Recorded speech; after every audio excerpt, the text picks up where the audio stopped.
So, bottom left hand target. Safety's off.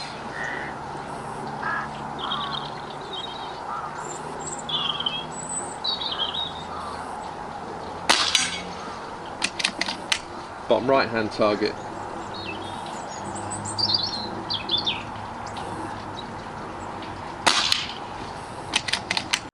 Hello, I'm Mark and welcome to the GunLocker. And this is the Reximex Ixia in .22 and it's a sub 12 foot-pound version.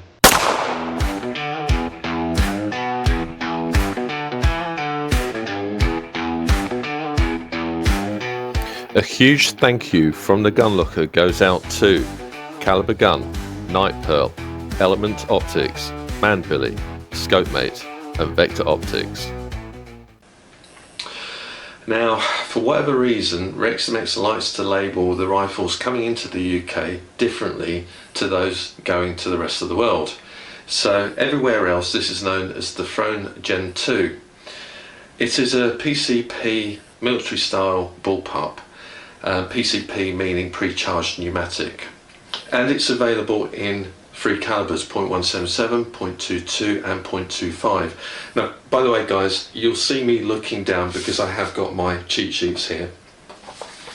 There is so much information with regards to this rifle that honestly I wouldn't be able to remember it all of it, or I would, you know, inadvertently forget to include it, shall I say, as we go along.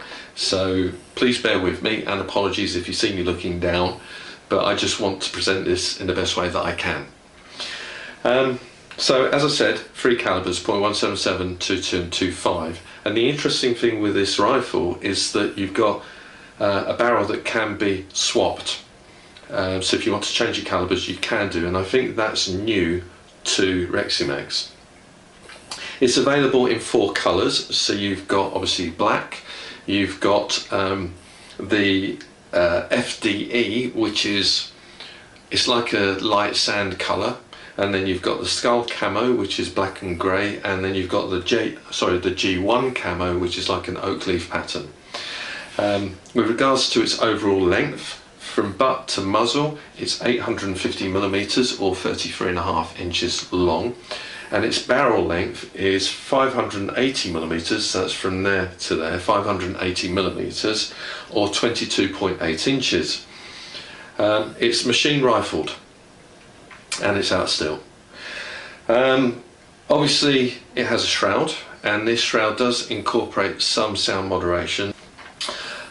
Its length, so the shroud length is 380mm or 15 inches, and its diameter is 28mm or 1.1 inches. It actually incorporates, which is nice, a 1/2 inch UNF thread at the end, and that will allow you to screw your own sound moderator on. And as I said, it is a little bit loud, so I would suggest or recommend that you do that. The reach from the butt to the trigger is 375mm or 14.75 inches, and that's the same as its centre of balance. It's in line with the post of the trigger, which it means to say it's quite nicely weighted. With regards to the bottle, it's aluminium and it's got a capacity of 425cc with a maximum fill pressure of 250 bar or 3625 psi. Now, because the rifle has got a safety burst seal fitted to the action, I would recommend that you don't go up to 250 bar. Personally, I took it up to 220 bar when I was doing the test, and I just didn't want that seal to pop inadvertently. They're not the most reliable of things, and if you were to see them, they are a very, very thin piece of copper plate. It's tiny. And yeah, and if it does pop, obviously it's a trip to your local dealership and ask them to replace it. You can get an optional carbon fibre bottle for this, and if you do, the capacity is 480cc. The rifle has a pre-chamber fitted or plenum, and that has a capacity of 180cc. It is regulated, but it's not adjustable, and the regulator is, or sorry, the manometer is set at just under 100 bar. I think about 98, 99. It's hard to tell with this manometer because it's not that accurate with regards to its scale. To the rear of the rifle, within the rear chassis, we have a hammer spring adjuster, and that has 10 settings. And then we also have a transfer port adjuster, which has 5 settings, but I'll talk more about that shortly. And then with regards to its overall weight, it's coming in at 3.5 kilos, 7.7 pounds, which is quite weighty actually, but not too bad at all. And with regards to price, so this rifle retails at slightly over £700, so £715 or more, depending on where you get it from in the UK. When you purchase the rifle, it's supplied with a plastic hard case, lovely looking thing, but I'll talk to you about that in a bit. And also you get with it an instruction manual. You get a couple of rotary magazines, a single shot tray, you get the Foster Fill quick adapter, which obviously connects to the fill port here just in front of the trigger guard. You get a set of 3 Allen keys, you get some spare O-rings, and you also get some targets and a scorecard. So that's what would be supplied with the rifle if you were to purchase it new. So when you look at the figures that have been published by Reximex on their website, one thing to note is that they're for the full power version only. There's no sub 12 foot-pound figures on there at all. And that, in my mind, is a real shame, and it would have been nice if they respected the fact that here in the UK we have a huge airgun scene, you know. We're a big market, so why they can't publish some figures, I've no idea. But anyway, looking at their figures and reading the small print, you'll see that they use JSB pellets. They don't tell us exactly which ones, but they do give us the weights of those pellets. And I'm assuming that their shot count figures are based on a full fill of 250 bar down to 100 bar. Anyway, I'm going to give you the figures that they quote. So in .177, using 8.44 grain pellets, their figures show 19 foot-pound or 26 joules, speeds of 1,010 feet per second or 310 meters per second, and a shot count per fill of 168 shots. In the .22 caliber, using 18.13 grain pellets, they achieved a power output of 32.6 foot-pounds or 44.2 joules, speeds of 900 feet per second or 275 meters per second, and a shot count of 120 shots per fill. And then in the .25 caliber, their figures are 37 foot-pound, 50.1 joules, 810 feet per second, 250 meters per second, and 80 shots per fill. So, you know, for full power, that's quite a large shot count. How accurate they were, I've no idea. How consistent they were, I've no idea. I've not shot one of those as yet, so, you know, maybe in the future I will, maybe I'll be able to comment. But for this rifle, in the .22 caliber, the figures that I achieved using these pellets, now these are my go-to pellets. I do like the Airguns Diablo Fields, and these are 16 grain in weight. Funnily enough though, I didn't end up doing the accuracy test with them. I ended up with these, but I'll explain more in a little bit. But the figures that I've got to quote are, using those 16 grain Diablo Fields, 11.46 foot-pound or 15.54 joules, speeds of between 560 and 570 feet per second, which is roughly 173, 174 meters per second, and a shot count of 77 shots. Now that was me filling the rifle up to 220 bar and taking it down to 160 bar, not the full 250 to 100. Now if you were to interpolate those figures out and you were to take the rifle up to 250 bar and all the way down to 100 bar, I'm assuming you'll be able to get about 150, 154 shots per fill. So that's it with regards to facts and figures. Yeah, I've got them all covered. Now what I'd like to do is talk about the design element of this review. And in design we're talking about aesthetics, so how it looks, and also the ergonomics.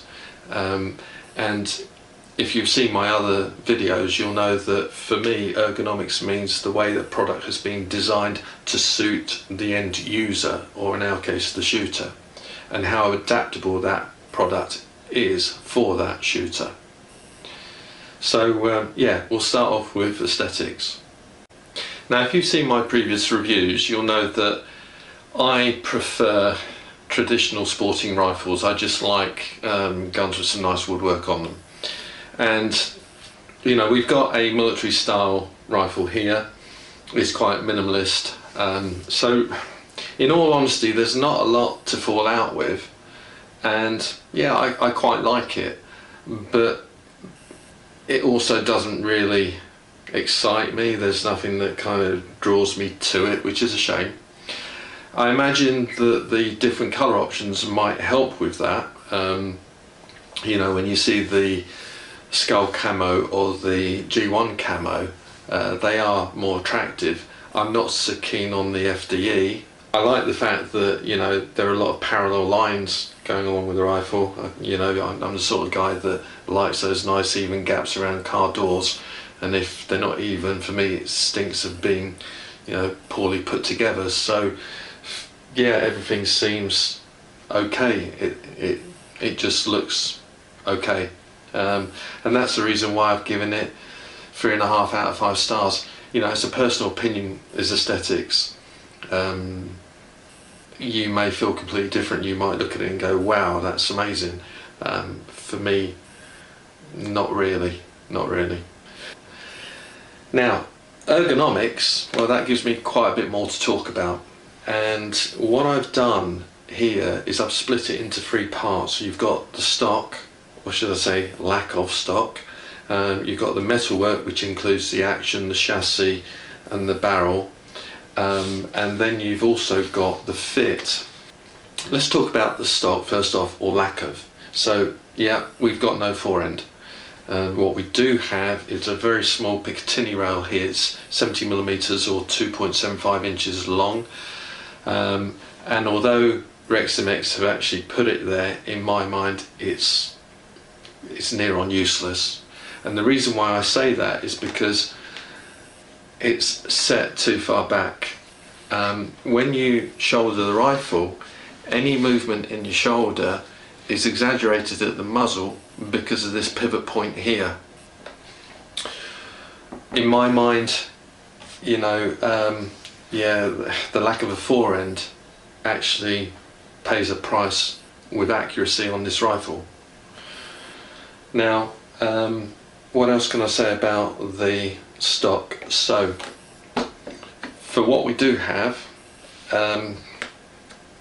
we have an AR-15 style pistol grip with a bit of nice checkering on both sides, and it's ambidextrous. You know, that's a good thing. It is an integral part of the actual lower stock, and I say lower because the upper part is the rear chassis of this rifle.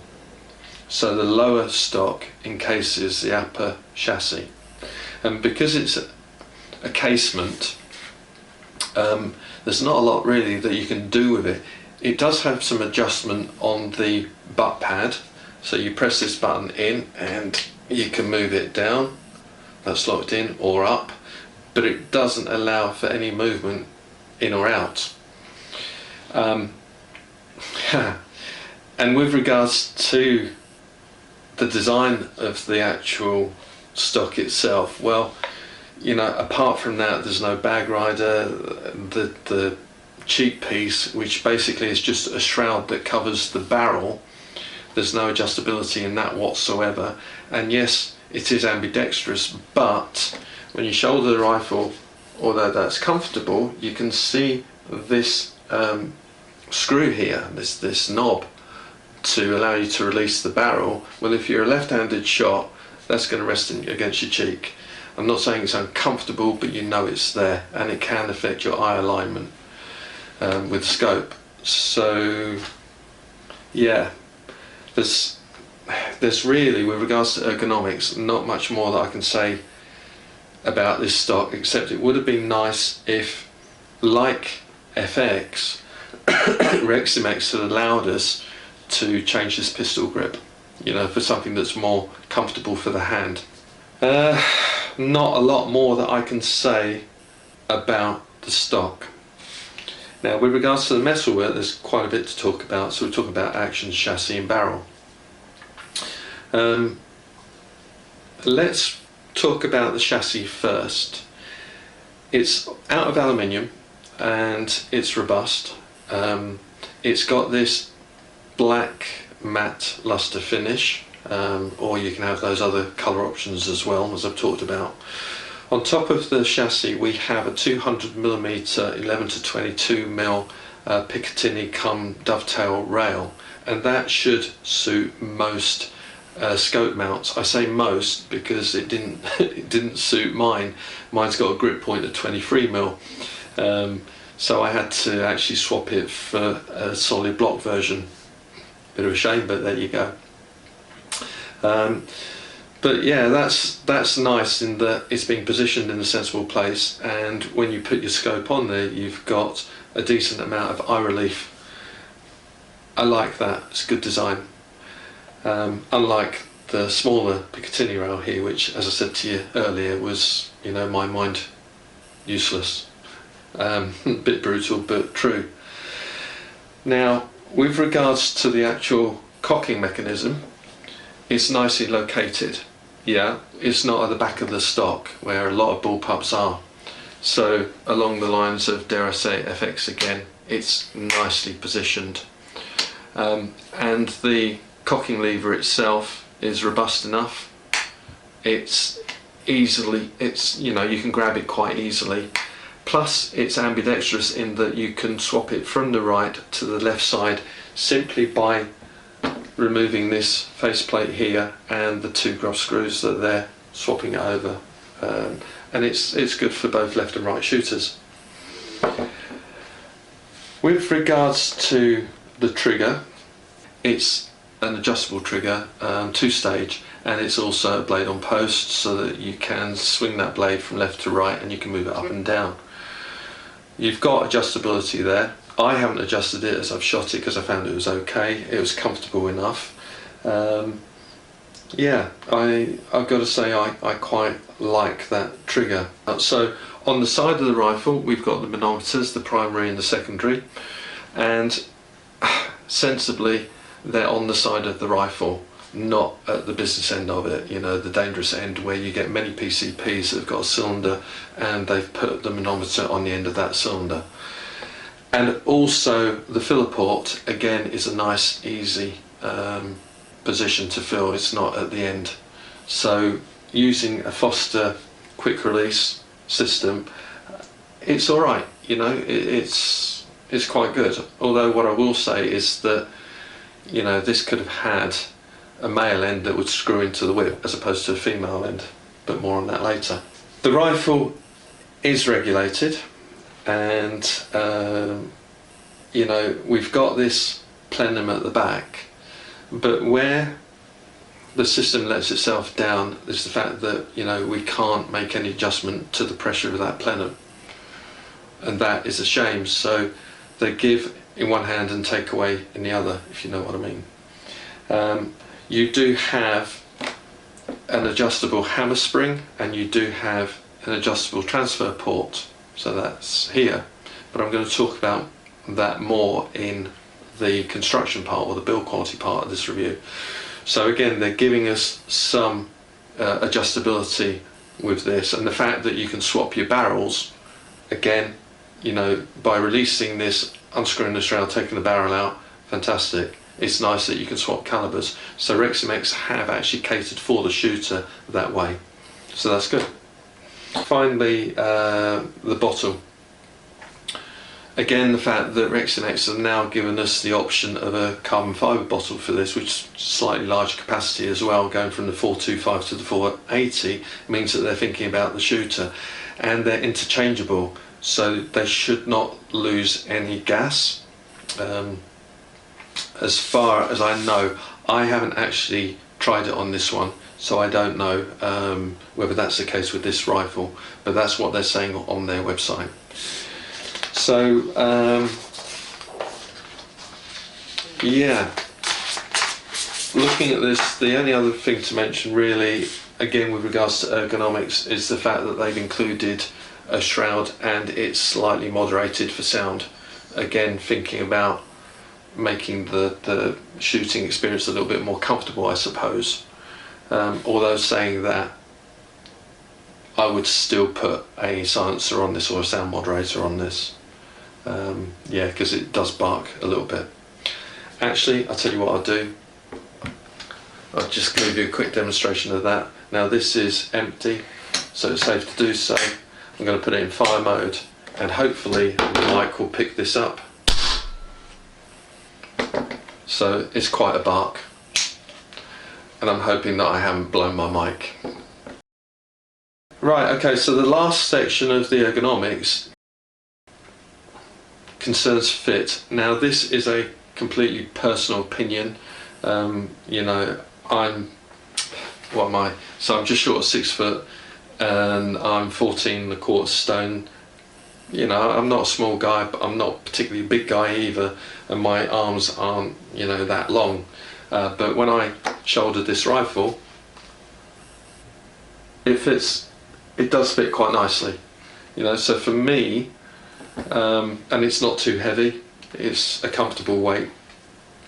Actually, to be fair, you know, I've said before that I prefer heavier rifles. So for me, you know, I've given it a score of 4 out of 5 for fit, because it fits me quite nicely. So yeah, with regards to aesthetics and ergonomics, I scored the rifle 3.5 out of 5 stars for both. Yeah, your opinion might be different, and if it is, please let me know. The last thing to talk about really is the construction element, you know, the build quality element of this review. And what I'd like to do at this point is again refer back to Reximex's website, and in particular a paragraph in their About section. So you may be wondering why I'm referring back to Reximex's website, and in particular a paragraph that's written on their About page.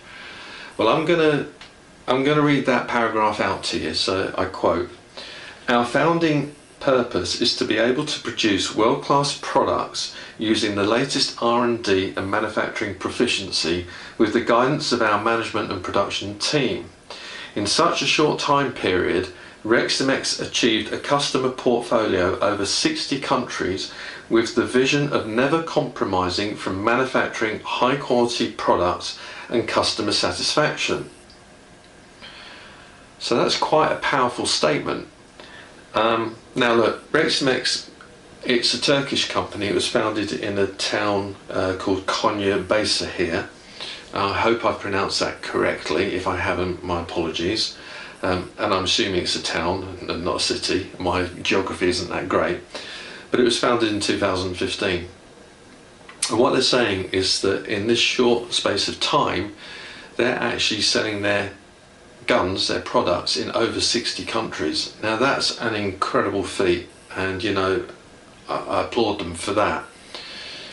But I wonder whether they've spent more money on the sale and marketing of their products than they actually have done in perfecting those products so that they're right for the market. The reason why I say that, and it refers back to the second part of that paragraph where they state, never compromising from manufacturing high quality products and customer satisfaction. And again, excuse the grammar, but it's obviously lost in translation a little bit. Look, this rifle in front of me has got issues, okay? And I'm going to refer back to that paragraph, and I really do wonder whether, you know, they're meeting their vision, because like I say, I've come against some issues with this rifle, and I think what I'm going to do now in this build part of this review is go over 6 areas, and those areas are going to be the action and the chassis, the air system, the barrel, safety, the stock and sundries, and this is all relates to build quality. So let's start off with the action and the chassis. Well, okay, now I've rated it 4 out of 5 stars, so that's good, and I've rated it highly because, you know, the action and the chassis, for the most part the chassis is aluminium, the action is steel, you know, they're robust materials, and it looks like they've been put together well. It looks solid, you know, it's robust, it will take a knock. You know, it's got a finish on it that looks as if it's not going to scratch that easy, and for the most part, yeah, I think it's been put together well. I've spoken to a gunsmith and asked him his opinion of the rifle, and he's basically said, yeah, they're okay. They are a little bit difficult to work on because of the way they've been constructed, but they're okay. So hence 4 out of 5 stars. But if I look at the air system, now it's got a huge shot count, but it has issues, and where it gives on one hand, it definitely takes away on the other. So let's start with the bottle first off.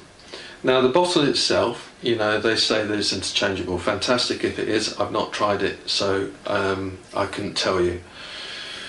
But because of this Picatinny rail here, which in my mind is basically useless, it should have either been a lot longer or just forget about it.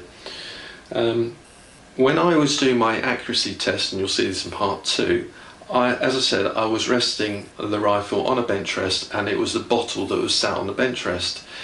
Now I don't know whether the camera will pick this up, but if you put any upward pressure on here, there is movement. That bottle does flex a little bit, and because the bottle is touching the shroud, if there's any upward movement on the bottle, you're going to get upward movement on the shroud. If you get upward movement on the shroud, you're going to get upward movement on the barrel, and that's where your accuracy goes to pop. Okay, so this should have been more robust and it should be protected. It's not. Now, and bear in mind again, we're talking a sub 12 foot-pound version here. So obviously we've got the air system goes into this pre-chamber, 180cc plenum pre-chamber, whatever you want to call it, and we've got no adjustability on that secondary manometer on the pressure within here. It's set at just under 100 bar. But what we do have is this hammer spring adjuster and the transfer port adjuster. Now the hammer spring adjuster's got 10 settings to it, and in my mind, if anything has got settings, you know, and you've got in this case 10 of them, there should be an equal difference between each setting. And what I mean by that is, as you relax the spring tension by one click, you would imagine that you would see a drop in the point of impact by a certain amount, and then as you reduce it by another click, another drop and another drop and another drop, so it's nicely calibrated all the way down. That doesn't happen with this, and you'll see this more in part 2, but as I was reducing the tension on the spring, for the first 3 or 4 clicks there was no difference whatsoever, and then there was a marked drop, and then it actually went up, and then, you know, and by it went up, I mean the point of impact went up, and then it veered off to the right, and then it kind of stood there for a bit, and it was just, in fairness, it was just a waste of time. So I go back to my point of, you know, this is a sub 12 foot-pound. Do we need any of this, or is this just basically surplus to requirements? You know, for me, I wouldn't mess about with this hammer spring adjuster because it's just too inconsistent. So I would leave that on maximum. Now, if we talk about the transfer port adjuster, so that's got 5 settings, and on maximum this rifle is giving out 11.46 foot-pound, and on minimum it's at 6.5 foot-pound. So the midway point you would imagine would be round about the 8.5 foot-pound, thereabouts, but no, it's not. It's at 10.6. So the calibration is completely off on that.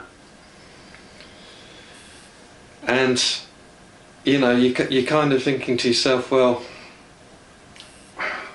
what's the point?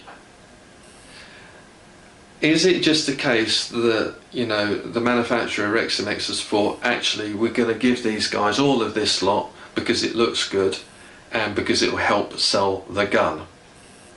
And, you know, it's sub 12 foot-pound, so it doesn't really matter whether it works or not. Well, actually, you know what, it does matter. And if you're going to provide these bits and pieces, make sure that they are properly calibrated and that they work correctly, because unfortunately it doesn't. You know, in my mind, you don't need this section of the rifle. And the proof of the pudding is the Kraus. You know, they don't have any of this, but their rifles are laser accurate at sub 12 foot-pound. Now, for the air system, I gave it 3.5 out of 5 stars, and I'm going to do the same again for the barrel. It's a long barrel. Yeah, I think I mentioned it was what, 580 millimeters long, if I get my figures right. Yeah, 580 millimeters long, or 22.8 inches. And it's good that it's long because it gives that pellet enough time to speed up and to use all of the air behind it. And you're hoping that as it exits the barrel that pellet's going to be stable. So when I picked this rifle up, I took a few shots, the pellets were going everywhere, so I thought, no, I'm going to need to clean the barrel out, and I did, and it was filthy. It had manufacturer's grease all the way up it, so it took a fair bit of cleaning, but you know, I polished that rifling inside. And when you look at the rifling, Reximex says it's precision machined rifling. Now you can see a twist up the barrel, but you can't actually see any pronounced lands and grooves. Now that must have an impact on the way the pellet flies. And as regards to the actual barrel itself and whether it's pellet fussy or not, oh my lord, yes it is. I said to you earlier that, you know, these are my go-to pellets, they're my favourite pellets. I like these. This gun doesn't. It absolutely hates them. It doesn't like these. It definitely does not like these. But it does like these. And when I say does like, I mean, to be fair, it's an okay group. It's nowhere near as tight as I would like it to be, but it's an okay group.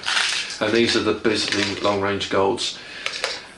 The only positive with this is that it's a mid-priced pellet, so it comes in at $13.99 a tin of 500, as opposed to £18 for the Air Arms Diablo Fields or the JSBs.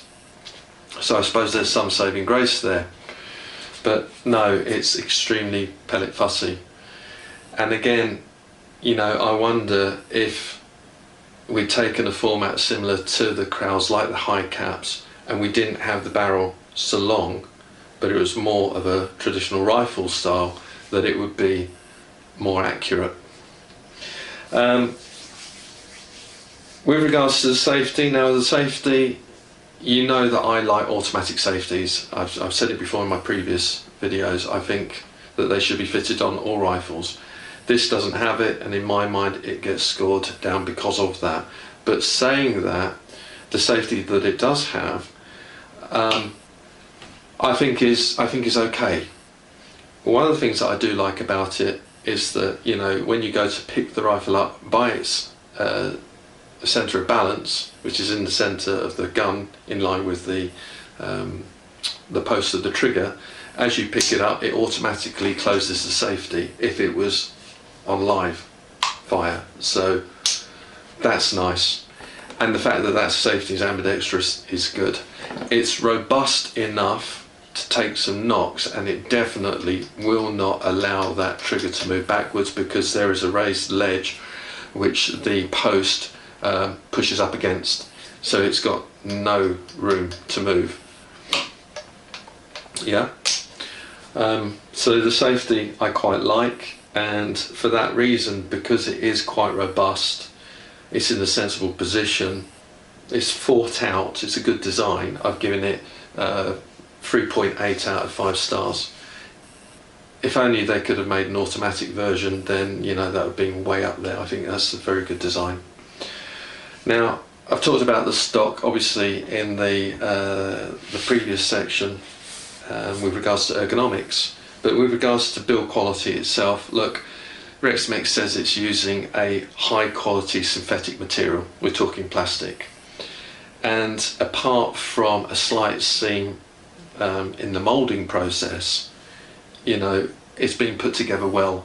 It's a good quality, robust material. So there's not a lot to go wrong with that. And I've given it a good 4 out of 5 stars. So all that's left to talk about now are the sundry items. And by sundries, I mean the things like these, the rotary magazines. And if I hadn't mentioned it before, this comes supplied with a rotary magazine and a single shot tray. The rotary magazines in .177 have a 14 shot capacity, in .22 a 12 shot capacity, and in .25 a 10 shot capacity. Now, these are widely used on Turkish rifles. They're basically a crowd design, and personally I don't like them. I think they have a lifespan for sure. Things like, you'll be able to see there's a very fine rail on the back of this rotary mag, and that rail locates within a groove in the breech. Now, the breech is constructed from aluminium and it's quite sharp. This is plastic. If you misalign this as you're pushing it in, you can shave that rail off, and if you've shaved it off, well, you may as well throw this in the bin, because it will not align properly. The other thing that I don't like about them is that the spring is inconsistent within the mechanism, and what that means is that as the pellets go around, they don't necessarily locate properly, so that when the probe pushes the pellet past the magazine into the breech, because they're not located or indexed properly, the probe can deform the skirt, and when it does that, you know damn well that you take the shot and that pellet's going to fly. It's going to go who knows where, but it's not going to go to your point of aim, that's for sure. Another thing that I don't like about them is that where this metal pin, you might be able to see, but where this metal pin protrudes from the face of the, or from the faceplate, should I say, of the mag, quite often it fractures at that, the faceplate fractures at that point, and it doesn't take long for that fracture to actually form a full-blown crack, and you know, it comes off. So yes, you can buy replacements and they're about £25–26 each, but really the design could be a lot better. So that's that. Oh, and the other thing that I don't get is that with this particular model of rifle, when you load it with the magazine upside down and in from the left hand side.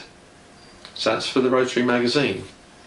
But for the single shot tray, basically you have to load it in from the right hand side, this way, because there is a lug on this right face that prevents it from being fed in from the left hand side. So if you don't know your rifle, if you're not used to shooting either the rotary or the single shot tray, it's quite easy to mess this up. Now, my last bugbear with this rifle, and it's a big bugbear, and it's the reason why Sundries has been marked down to 3.5 out of 5 stars, is this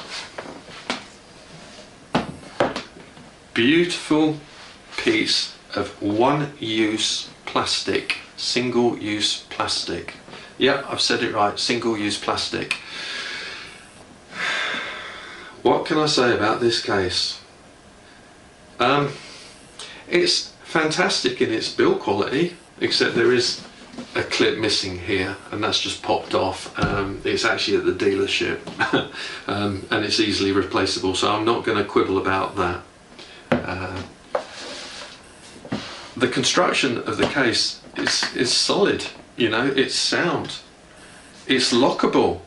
You can see there's a couple locking points here and here. Fantastic. The only thing with it is that if you put a scope on your rifle, it won't accommodate it. It's not big enough. So what Reximex has done, they've commissioned somebody to design and build and create this wonderful case so that it can be delivered to you in this case, and that's as far as it goes. You'll never use it again, because as soon as you put your scope on the rifle, it won't fit in this. Guys, come on. It's going a little bit ridiculous, to be fair, because, you know, if you're going to do that, just give us a cardboard box and let's help save the environment. Honestly, you know,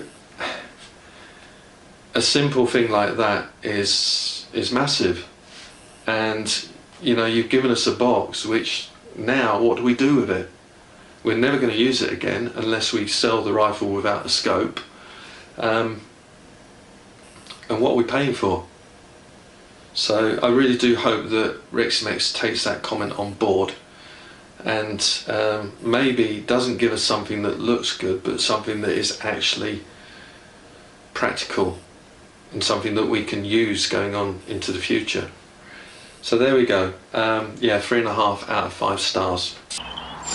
Obviously got the Reximex Ixia at .22 caliber, and it's sub 12 foot-pound. So it's restricted because it's the UK market. And what I want to do, because it has so many adjustments to it, I want to see whether those adjustments actually make a difference, or are we basically paying for something that, you know, we don't really need to have. The target is set at 30 meters, and I'm going to be shooting mainly at the paper target, and on that paper target we have 5 smaller targets. And I'm going to do a pellet test first off, so I want to see which is the best pellet for this rifle.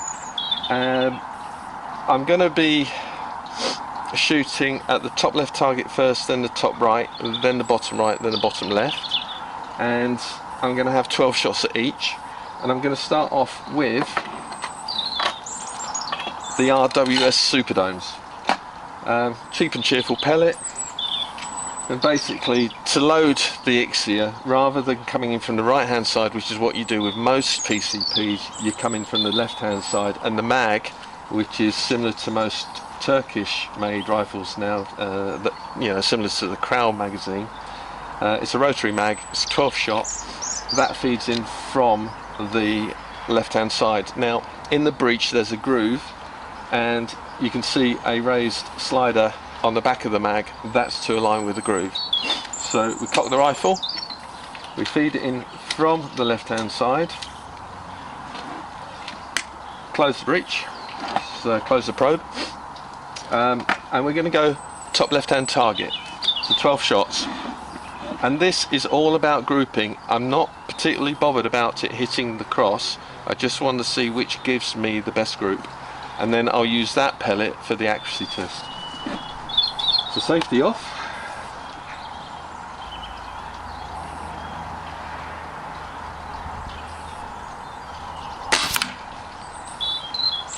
That did not sound right. Okay. We're going to have to ignore that first shot because that had the transfer port down to its lowest setting, so I've upped that now so everything is on maximum. Let's try that again. It's the top left hand target.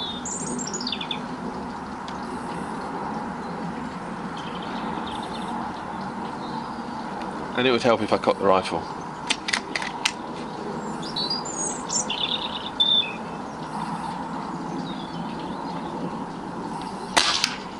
There we go.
Right, we're out. So I can safely say that this rifle does not like the RWS Superdomes. They're out.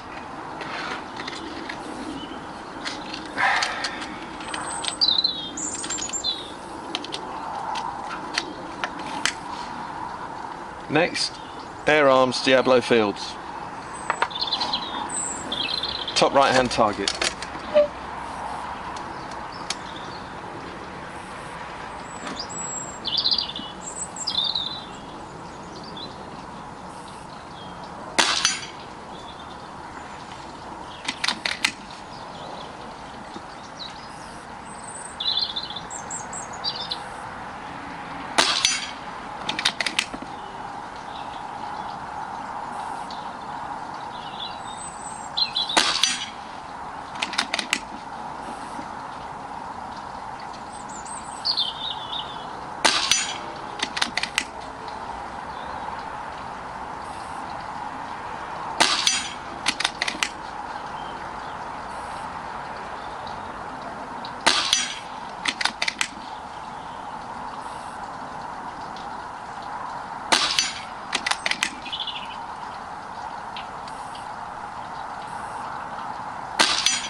Right, I'm out.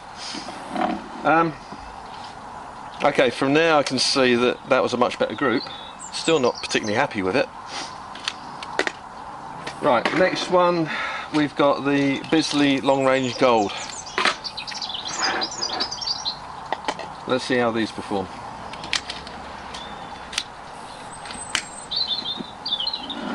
So we're going to go bottom right hand target for these.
Right, I'm out.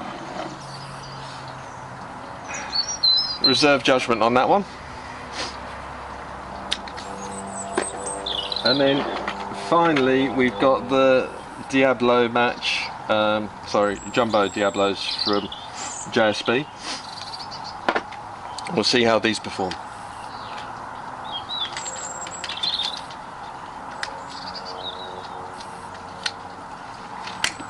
Right, bottom left hand target.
Right, I'm out.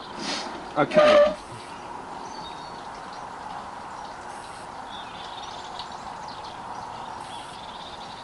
Okay, none of them are great. I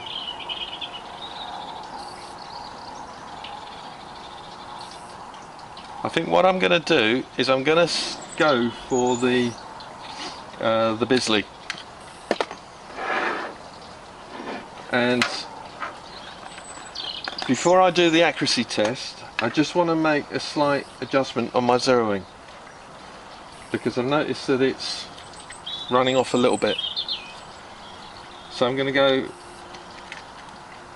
use a center target for this, and I'm just going to feed in a few pellets so I can make my adjustment.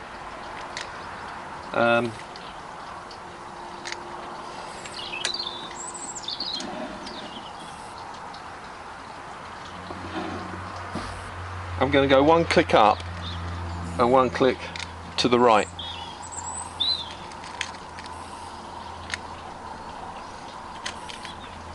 And I'll see how that performs, and I'm just going to use the center target to do that.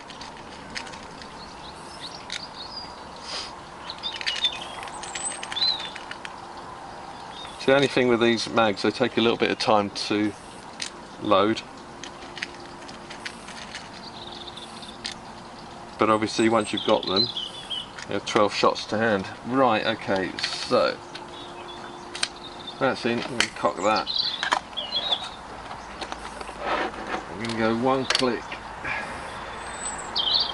up.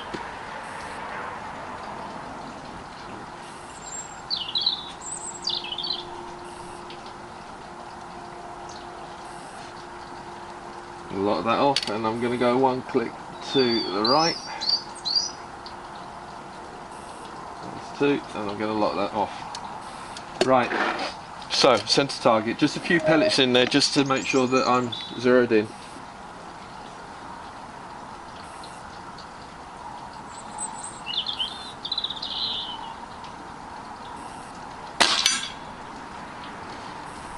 Shooting a little bit high, let me just try that again.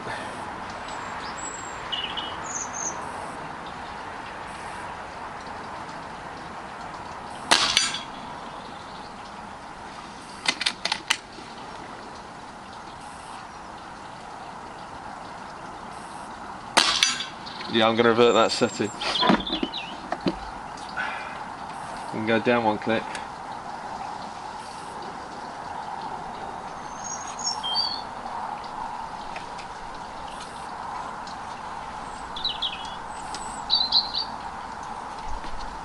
Right, just quickly try these.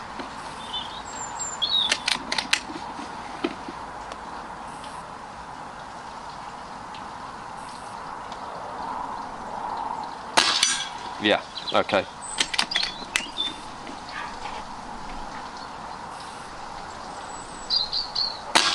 Happy with that, right. Okay, so on with the accuracy test. Okay, so I've decided to go with the Bisley long range gold pellets, 5.5mm, and it's quite good actually that the rifle likes these, because they're a mid-range pellet with regards to price. So a tin of 500s coming in at £13.99 as opposed to £18 for the JSB match Diablo Exacts. So yeah, it's that's a pleasant surprise. Now the idea with the accuracy test is, on the A4 piece of paper there are 5 small targets. Now I'm going to put a pellet in each of the corner targets, so bottom left, top left, and I'm going to measure the distance from the centre of the cross to the centre of impact, and they will give me some figures to put into my formula. And then the centre target, I'm going to put a group of 5 pellets in there, and I'm going to measure the overall distance and the diameter of the group, again centre to centre on the pellets, and feed that information into the formula, and hopefully that will help me gain a figure for the accuracy rating out of 5 stars.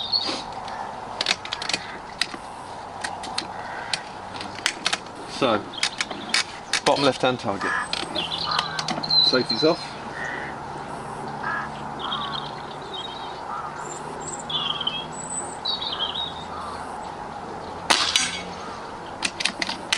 Bottom right hand target.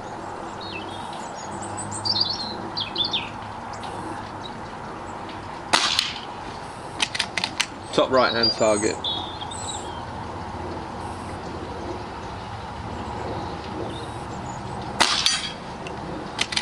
Top left hand target.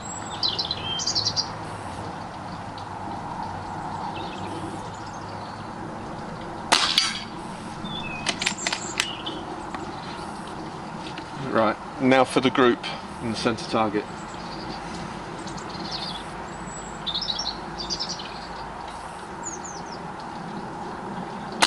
There's one.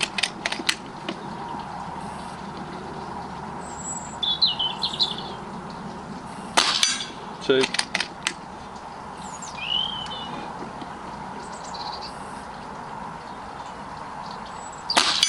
Three.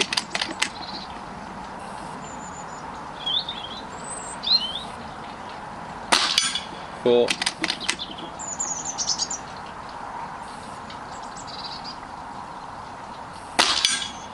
Five. So there were 2 out of that 5 that I'm really not happy with. I could see the pellet just dropping and pulling to the right hand side. There you go. And what I will say is that before I carried out this test, I've had the barrel out, I've cleaned it, because it was absolutely filthy. It was full of manufacturer grease in there, obviously protecting the barrel so it doesn't rust, and it would need to be leaded in. But it's got, if you look at the rifling, it's got a very, they're not pronounced lands and grooves. There's a twist to it, but it's not pronounced, so it's almost smooth. But anyway, I'll talk about that more in the build quality. So I've got a few shots left. I'm just going to go onto the spinners just to empty this mag out. Let's see. Let's go for the right hand, far right. That's a hit. The next one in. That's a hit. And let's see if I can release that one by hitting the top target. Okay, and that should be me out. And I am.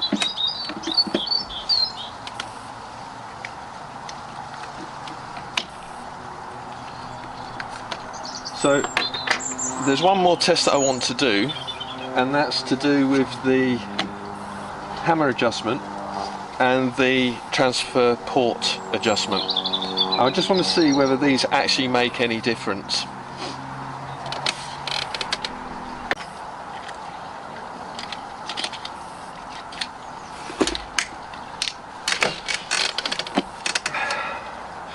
Okay guys, on with the last test of the day.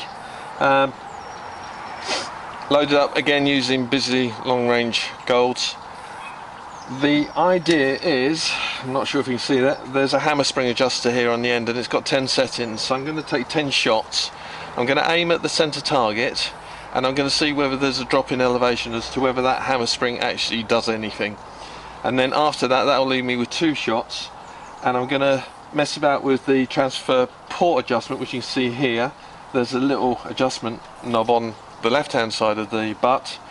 I'm going to put that on half setting and then on its lowest setting just to see what the drop in elevation is. But initially that's on max, so it's going to stay there, and we're just going to play around with a hammer spring adjustment. So let's see what happens.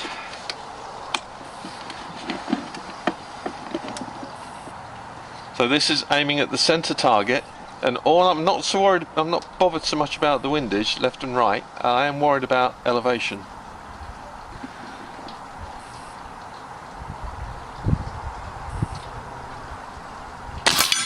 Okay, so now I'm going to drop that one.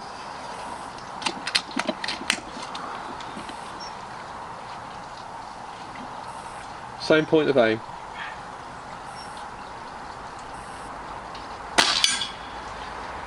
Hardly any difference there at all. Same point of aim.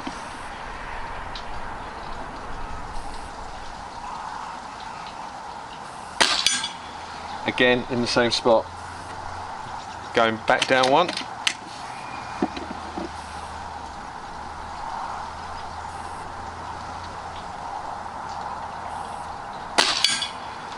No difference on elevation, but it is swinging to the right a little bit.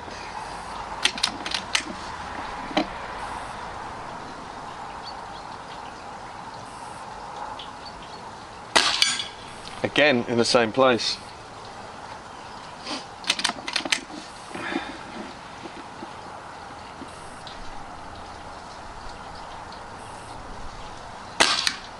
That dropped quite a bit. That was a marked difference between that and the others. And you could hear the drop in pressure.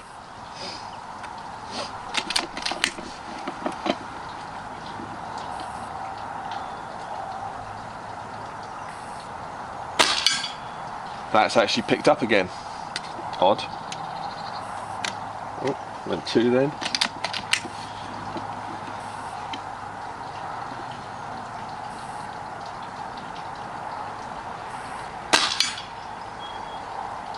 Back to the other side.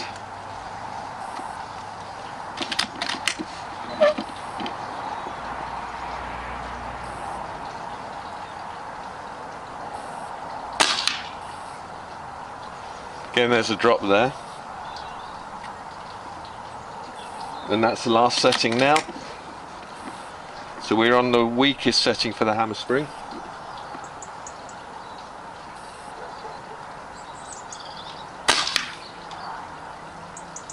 Yeah.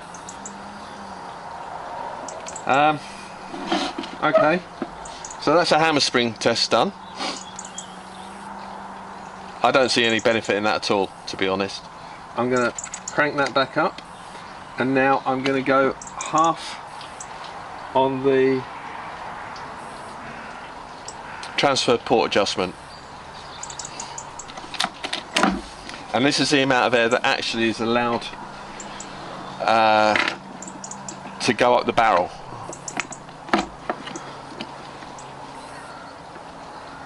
So what we're going to do is we're going to go for the top right hand target and just see how much of a drop there is from the cross.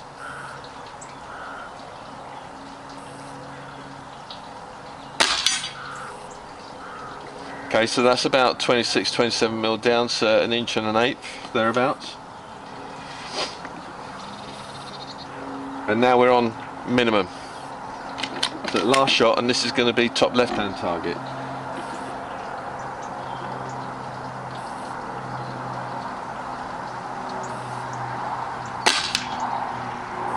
Yeah, so that's about 2.5 inches low from point of aim. So the transfer port adjustment certainly does reduce the power, and we know that because of the chrono tests. The hammer spring adjustment, it's, in all honesty, it's too irregular to make any real difference. If I was using this gun on a day-to-day basis, everything would be set at max. Simple as that. So what you've just watched is my first attempt at getting some results. I have tried several attempts to improve the scores because, in all honesty, I wasn't happy with the outcome. And it's one of the reasons why it's taken me a bit of time to get part 2 out. It's really quite frustrating. You know, you see guys out there claiming to shoot groups under a 5-penny piece at 40 meters using this rifle, and if I can't do that, something's up, you know. Generally speaking, I'm very confident in my shooting, and it's not often that I feel that I'm not performing when I'm, you know, when I've got a rifle in my shoulder. So I thought, no, let's give this a fair crack of the whip. And I waited for a clear spell, and what I did was I actually locked this into a sled, so it was fixed, and I eliminated human error. Now, the results, I'm not even going to bother showing you, because in all honesty, they were no better than what you've just seen. And in my mind, it just goes to show that maybe Reximex and me don't fit. You know, it might work for some, they might shoot very well with it, but for me, the Reximex as a brand, I am beginning to struggle with. So I've got issues with this rifle, and I've got issues with the MIF. And I've mentioned that I've actually created a review on the MIF, but that hasn't been published because I was asked not to, as that was going to be sent to the manufacturer. What can I say? Well, with regards to the 5-star rating, overall for performance, I've given it 3.4 out of 5 stars. It scored well in certain categories, such as handling and the trigger. Handling, it scored 3.8, and the trigger, it scored 3.8. With regards to the handling, the weight is nice, and the balance itself is good, being that it's, you know, in line with the post of the trigger, so right in the centre of the rifle. What lets it down is the positioning of this Picatinny rail. It's too short and it's set too far back, and that's why in the footage you saw me resting the rifle on a bench rest, and it was, you know, basically resting on the bottle. Now that caused problems, because when you go to lockdown, when you go to secure that rifle into your shoulder and you want some purchase on it to make sure that you've got a stable upper frame, you push down onto the rest, and you do that to make sure that the gun doesn't move. Well, that's how I shoot. Now, because this bottle has some movement in its fixing to the chassis, there's a bit of upward movement. You know, you put the gun to your shoulder, you rest it on the bench rest, you press into it to make sure it's locked, and there's this slight upward movement. Now, because this bottle is resting on against the shroud, that upward movement transfers to the shroud, which transfers to the barrel, obviously, and it affects accuracy. And as hard as I tried to keep myself uniform in my stance, in the way that I was gripping the rifle, how I locked off, there's always going to be some variation, there's some movement, and that's what I believe was throwing off my accuracy. There's a little bit too much flex in this. It's not as solid as I'd like it to be. That added to the fact that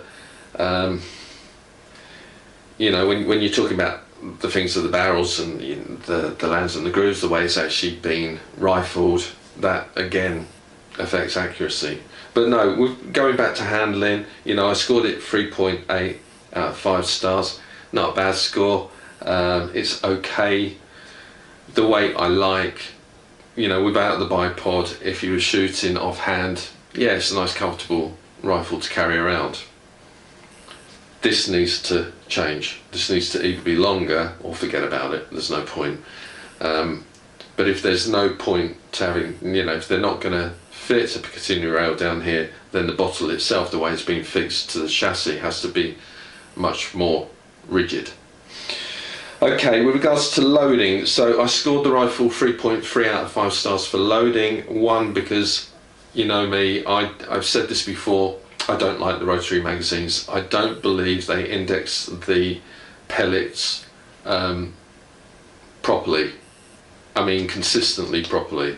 So sometimes it goes in, and you might have noticed on the footage there was a couple of times where I felt that resistance as I was closing the bolt. Yeah, it just, you know then that the pellets are going to fly. Going back to that time, recently, where I put the rifle in the sled, I actually used a single shot tray in order to kind of get away from the issues with the rotary magazines. But in all honesty, it made no real difference. So what can I say? Maybe it's just maybe it's just me not connecting to the rifle. I don't know. The trigger, yeah, that scored 3.8 out of 5 stars, as I said. And it's done that because, in all honesty, straight out of the box, it feels okay. It's quite predictable. There is some movement, first stage movement. It comes to a stop, and then that next little gentle squeeze, it's going to go. It's going to fire. So I really haven't got much in the way of issues with it. It is adjustable, but the thing is, you can't just get to the adjustment screws without taking bits and pieces apart, and that's a little bit annoying. Yeah, so 3.8 out of 5 stars.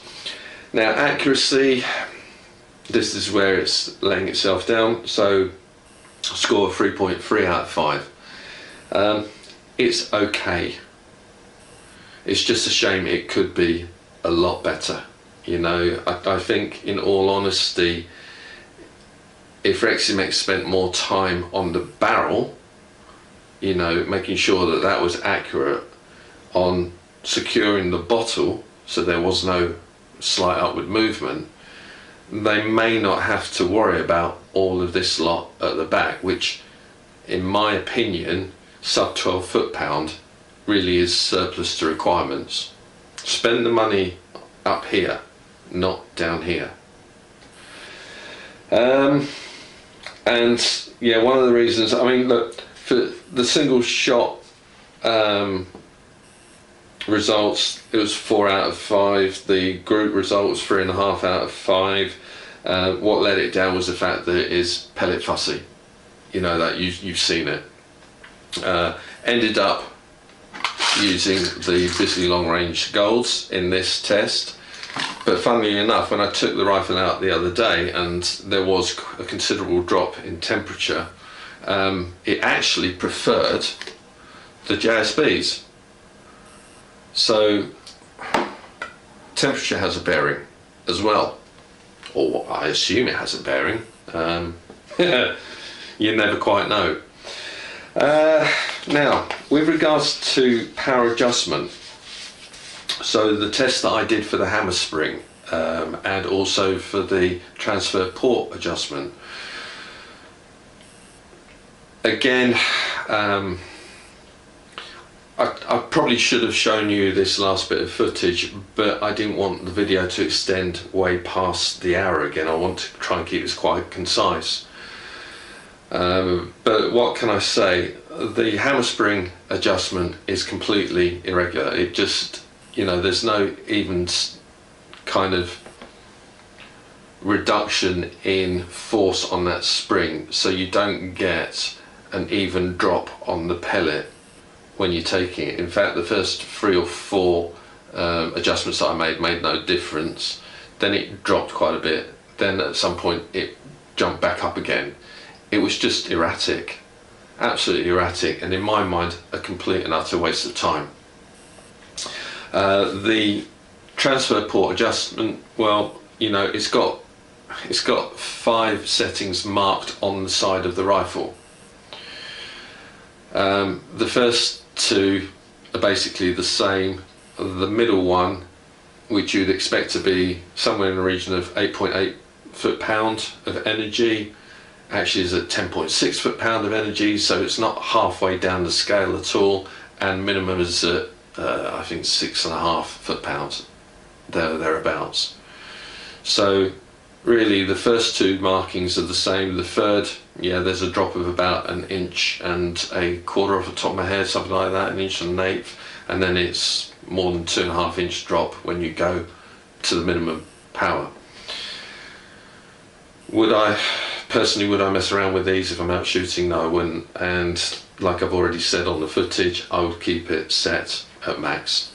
So with regards to power adjustment, it scored low in my mind. You know, I've only given it 2 out of 5 stars because there's just no point to having it.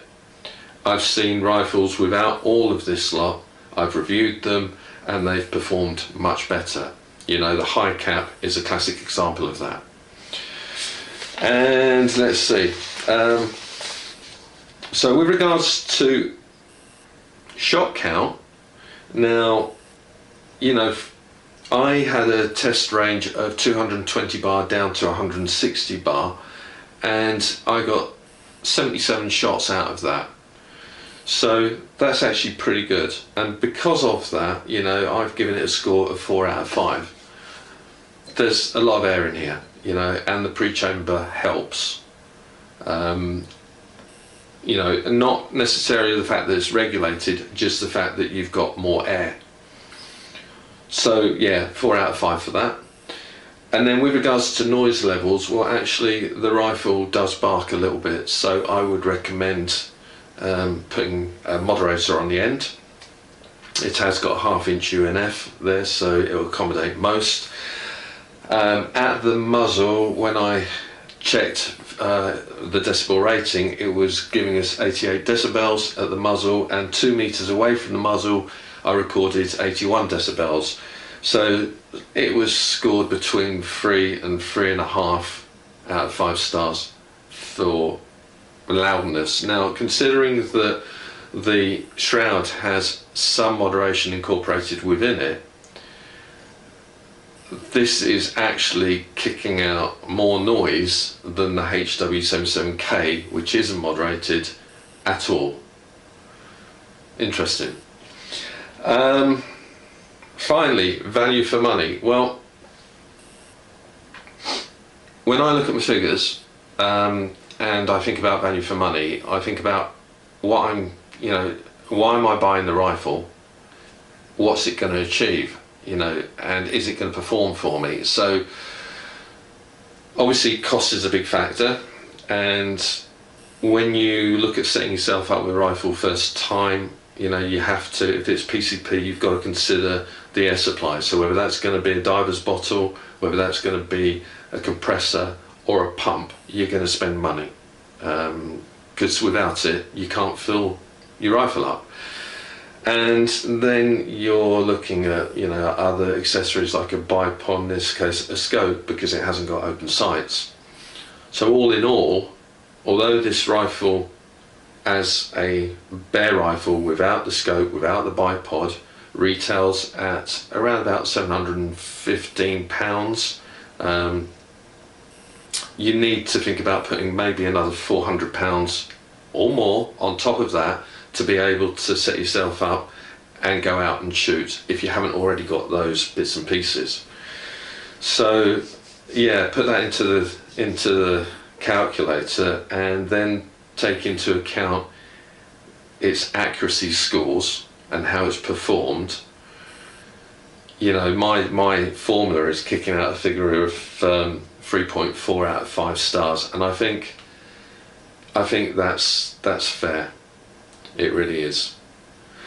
So there you are, guys. That's my summing up of this rifle. I suppose question is, would I buy it for myself? Simple answer is, personally, I wouldn't. It's not, whether it doesn't fit me properly, whether it's just a personal thing, you know, rifles are very personal. They need to fit right, they need to shoulder right, you need to feel comfortable behind it, and you need to be confident that it shoots accurately. I haven't, you know, I don't have that confidence in this rifle, so no, personally I wouldn't buy it. If it was given to me, would I persevere with it? I think I'd give it a go, but I would have other go-to rifles, if you know what I mean. I think I'd enjoy shooting them more than this, and it's a shame. It's a shame because it does have good features. You know, there are things about it that I do like, but at the end of the day, for me, it's all about where that pellet lands on a piece of paper, and this is just not consistent, not reliable enough for me, and I think maybe that knocks my confidence, you know, when I shoot it. So there you are, guys. Hope you enjoyed part 2, and if you haven't seen part 1, please take the time to look at it. It's got a lot of information there. Again, all of these opinions, they are my opinions, okay? You may have a completely different experience with your rifle. I've already had comments on part 1 where guys have said, you know, they haven't got any issues with their Ixias at all and they're very happy with them. You know, that's fantastic. Now, they didn't tell me whether that was full power or sub 12 foot-pound that they've got.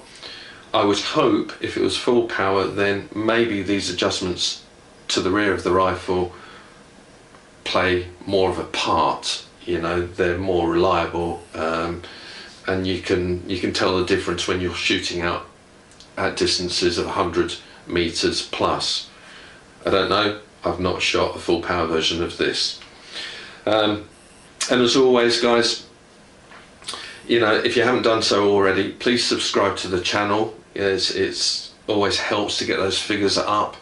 Give us a thumbs up if you've liked what you've seen, and of course share with your friends and family. And until the next one, bye for now.